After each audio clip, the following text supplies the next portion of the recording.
आकाशवाणी संबलपुर जुहार आंचलिक खबर पढ़ुचन संपाराय। केंद्र सरकार पारादीप बंदर न सबुज हाइड्रोजेन आमोनिया आउ अलगा तरल कार्गो परिवहन लगी आनुषंगिक सुविधा आ स्वतंत्र जेटी विकसित करबा लगी 797 कोटी नु एतका टंका मंजूर करिछन। प्रस्तावित प्रकल्प थी बछरक 4 न्यूत माल परिवहन परिचालना क्षमता रहबा। इ प्रकल्प प्रधानमंत्री नरेंद्र मोदी नेतृत्व थी भविष्यत लगी प्रस्तुत सबुज भित्तिभूमि निर्माण दिगे केंद्र सरकार प्रतिबद्धता के दर्शाउछ बोली केंद्र बंदर जहाज चलाचल आउ जलपथ मंत्री सर्बानंद सोनोवाल कहिछन। देश के जरायु कर्कट मुक्त करबार लगी आयबा कालठानु किशोरी मानकु जरायु कर्कट सर्वाइकल कैंसर निरोधी HPV टीकाकरण मूल हेबा। प्रधानमंत्री नरेंद्र मोदी टीकाकरण कार्यक्रम शुभारंभ करबे। उद्घाटनी समारोह भुवनेश्वर न मुख्यमंत्री मोहन चरण माझी स्वास्थ्य मंत्री डॉक्टर मुकेश महालिंग आभासी जरिए जोग देबे बोली जनापड़ी। अभियान 14 बछर बयस तक टुकेल छुआ मानकु गुटे डोज टीका दियाजिबा। इथिलागी गुटे स्वतंत्र मार्गदर्शिका तैयार करा जाइछि। ओडिशा न पहला खेपे 3 मास भितरे राज्यर 2.5 लाख किशोरी को इ टीका दियाजिबा। सेथिलागी अब तक 1,90,000 टीका राज्य के आसीछे। महानदी जल विवाद प्राधिकरण गोटे 10 जनिया उच्च स्तरीय दल गलाकालठानु 2 दिनिया संबलपुर गस्त थी आसीछन।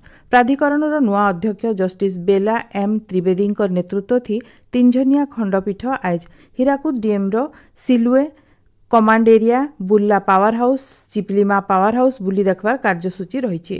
गलाकाल उपरबेला प्राधिकरण दल झारसुगुड़ा विमानबंदर न पहुंचबार उतरु कड़ा सुरक्षा व्यवस्था थी बुल्ला अशोक निवास के आसीथिले। सेन जिलापाल आउ आरक्षी अधीक्षक प्राधिकरण दल के स्वागत करथिले।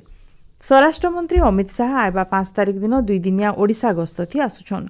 स्वराष्ट्र मंत्री गस्त के नेगिरी मुख्य शासन सचिव अनु गर्गंकर अध्यक्षता गलाकाल गोटे उच्चस्तरीय प्रस्तुति बैठक हो जाइछि। इ अवसर श्री शाह राज्य भिन्न भिन्न प्रकल्पर उद्घाटन आ शिलान्यास करबार कार्यसूची रही। चलती शिक्षा बछरे स्नातकोत्तर पाठ्यक्रम थी ना लेखापा लगी होतबार एकक पीजी प्रवेशिका परीक्षा CPET लगी आस्थानु फॉर्म पूरण प्रक्रिया मूल होछि। आग्रही छात्र छात्री माने साम्स पोर्टाल जरिए आयबा मासर 15 तारिख तक फॉर्म पूरण करिपारबे। एप्रिल 27 नु मे मासर 10 तारिख तक प्रवेशिका परीक्षा हेबा बोली उच्च शिक्षा विभाग तरफु कहा जाइछि। विशिष्ट स्वाधीनता संग्रामी समाजसेवी और शिक्षाविद आचार्य हरिहर दासंकर जयंती थी आज राज्यवासी तांको श्रद्धांजलि जनौछन। इ अवसर भुवनेश्वर आचार्य विहार ठाने थिबार तांकर प्रतिमूर्ति थी सकाल बेला बहुत विशिष्ट व्यक्ति माल्यार्पण करबे। बेलबुड़े जयदेव भवन न हेबार के थिबार गुटे साधारण सभा थी उपमुख्यमंत्री प्रभाती परिड़ा मुख्य अतिथि भावे जोग देबे। सियाड़े आज दिनर 10:30 बजे ओडिया भाषा साहित्य और संस्कृति विभाग तरफु भुवनेश्वर आचार्य हरिहर पार्क न तांकर गुटे प्रतिमूर्ति उन्मोचन कराजिबा। इ अवसर एकाम्र विधायक भुवनेश्वर मेयर प्रमुख जोग देवार कार्यसूची रही। कलाहांडी जिला जुगसाई पाटना ठाने CRPF 64 बाटालियन तरफु दक्षता विकास कार्यक्रम हो जाइए। नक्सल प्रभावित इलाका सुरक्षा बाहिनी और लोकर भितरे संपर्क बढ़ावार सहित दक्षता विकास आत्मनिजुक्ति के तहकाबारटा इ कार्यक्रम मुख्य लक्ष्य है। इ अवसर बाटालियन तरफु इलाकार लोक को सिलेई अगरबत्ती खली कागज प्लेट तैयार सहित महुमाछी पालन लगी तालीम दिया जाइथिला। भारतीय सेना कर्मचारी और अग्निवीर मानकर अवसर परर निजुक्ति लगी भारतीय सेना और रेलवाई तरफु गोटे सहयोगी ढांचा तैयार करा जाइछे। इमानकु लेवल 1 और लेवल 2 नु ऊपर पोस्ट थी निजुक्ति दियाजिबा। रेलवाई तरफु 5,000 का पूर्वतन सेना कर्मचारी को ठिका भित्ति पॉइंट्समैन भावे निजुक्ति देवार के जाउछि।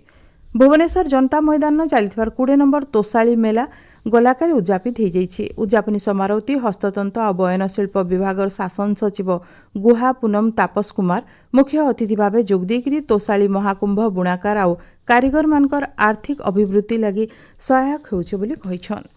नुआपड़ा जिलापाल मधुसूदन दासंकर अध्यक्षता गलाकाल जिला मुख्यालय मृत्तिका संरक्षण और जल विभाजिका उन्नयन विभाग मासिक समीक्षा बैठक हो जाइए। इ अवसर विभाग अधिकारी माने जिला न चलीथिबार विभाग भिन्न भिन्न योजनार अग्रगति बाबद तथ्य उपस्थापन करथिले।